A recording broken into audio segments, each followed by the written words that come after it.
Good evening, everyone. Blessings and greetings. So I'm back again. I thought that last video, or I should say last audio, that last live audio was going to be it. But by request, I am doing my last one for this evening. So I am all up to date. Today is Sunday. I'm back to work, continued just everything, back to work, back to business. Not that the business never stops, but back to that workflow. I will be so glad when I can retire or fire my boss. But I'm not going to leave on a bad note because that's not who I am. But I definitely will be glad when I can just fire my boss and be full-time boss with my business partner. So this is one of those friendly reminder conversations that I'm going to have this evening. Okay. And it's just a friendly reminder to not only myself, but you guys as well. And let me stop and say thank you for joining my Aisha Speaks Jade page here on Facebook. I am doing this live audio again for Sunday, August the 5th, 2018. And the topic at hand this evening is, how do you reinvent yourself to be who you want to be? Again, how do you reinvent yourself to be who you want to be? So changing your life, and I'm speaking this for myself too, changing your life or changing my life in any significant way can be difficult. We like being where we're at a lot of times, and change can be a fearful or a positive thing or a scary thing for a lot of us because we're comfortable in the space or the place or the box where we're at. But also change can be a very rewarding, scary yet rewarding positive thing. So our lives begin by figuring out the world and how we relate to it. As a young child, you were soon asked what you wanted to be when you grew up. Haven't you guys ever been asked that question? Well, what do you want to be when you grow up? But before you were even remotely finished with reacting to the world around you, adults wanted you to pick a career, pick a side, and start choosing your goals in life. But then you had some of those parents who picked your life, your goals, your everything for you. They didn't even give you the opportunity to say what you wanted to do with yourself. So as adults, we often hit an invisible interior wall. Difficulties arise, and along the way, we learn how to figure out strategies for coping with life's challenges. Okay, so yes, we certainly do. And there are things I'm still trying to cope with in life. I just got to be honest. A lot of things I've gotten. But hey, I'm honest. There's still things I'm trying to learn how to cope with. That's just what it is. But I'm pushing forward with it. How about that? In the hard times, we go back to the square one question of asking ourselves who we want to be. So as adults now, do a lot of you guys tend to ask yourself that question now? What do I want to be when I grow up, so to speak? Or who do we want to be?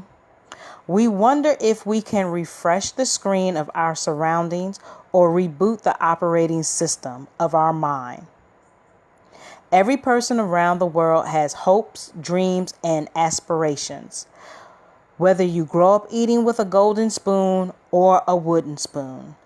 Once you begin forming your own personality and figuring out the world, you begin collecting experiences and personal ways of interacting with others. Our ancestors were hardwired to be social and to know how to survive, or else we wouldn't be living here in a society.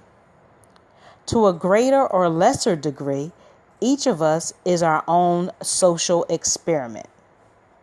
If we're fortunate enough to live free from the type of restrictive social constraints found in some parts of the world, we can change who we are with less social resistance.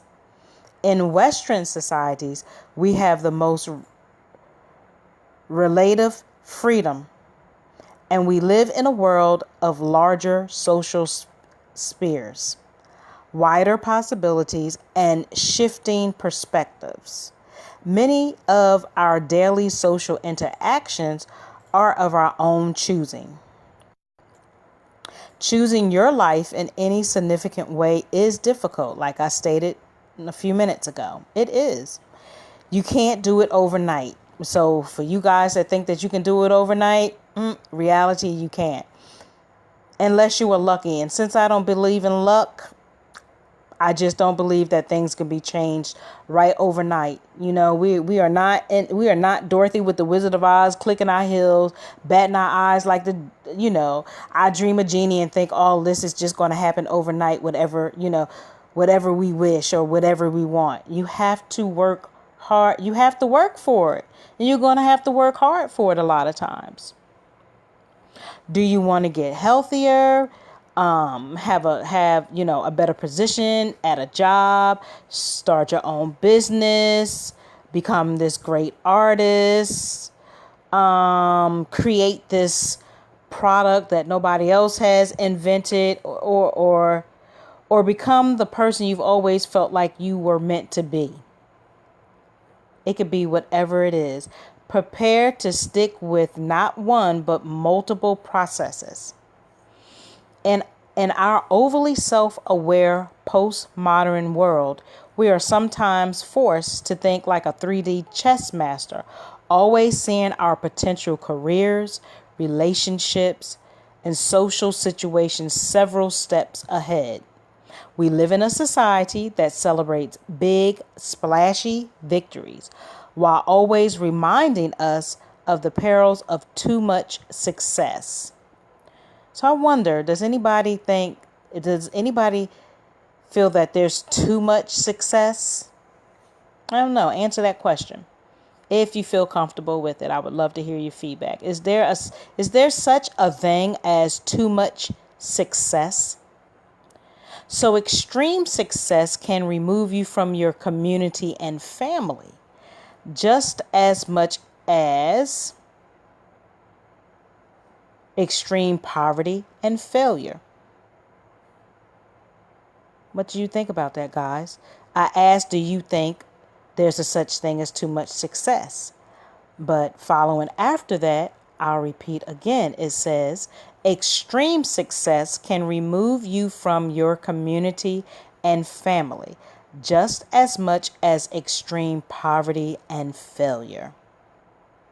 We've been given the message that if you fly too high, you'll lose contact with your roots and wither away.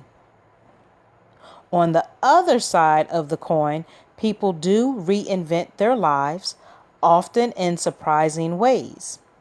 They may even shock themselves and everyone they know. To get a place of tangible, personal reinvention, there is value in stopping and asking questions, looking inside yourself, and getting back in touch with a way of seeing and being that you lost touch with somewhere along the line. You know, if you're able to get yourself back on track, you can leave a stagnant, choiceless version of your life and connect again with what used to keep you engaged in life. So I brought you that little friendly reminder, or just self-check yourself. And again, how do you reinvent yourself to be who you want to be? So I hope you enjoyed that little bit. I would love to hear your feedback on it. There is no right or wrong, because this is about you, your personal view on you. And so I would love to hear your feedback on it. So, as I always say before I end, make sure self-care. Always. Know your worth. Know thyself. Don't let anybody, family, friends, relationship, the world tell you that you can't do what you're set out to do, whatever that goal or vision looks like. Don't forget, how can I put it? Don't forget knowing where you came from. Give back. Take care of your crown from the top of your head to the sole of your feet. And I say go for it. You won't know what the outcome, you pretty much like you won't know what the outcome will be unless you give it a shot. Don't short change yourself or don't short sell yourself. So I'm going to end that and say again, have a great evening. Don't go to bed mad. That is not the look. A lot of times we go to bed mad because we've had disagreements or arguments with individuals, and go in a very peaceful, serenity, calming space. And if you have the blessings of getting up, don't forget to be grateful and give gratitude and appreciation for waking up, opening up your eyes and starting your day. And if you do have some challenges along the way, know that this too shall pass. Okay? Change your mindset. Be open to change. Have a great night. Rest well. And with that, much gratitude. Ashe.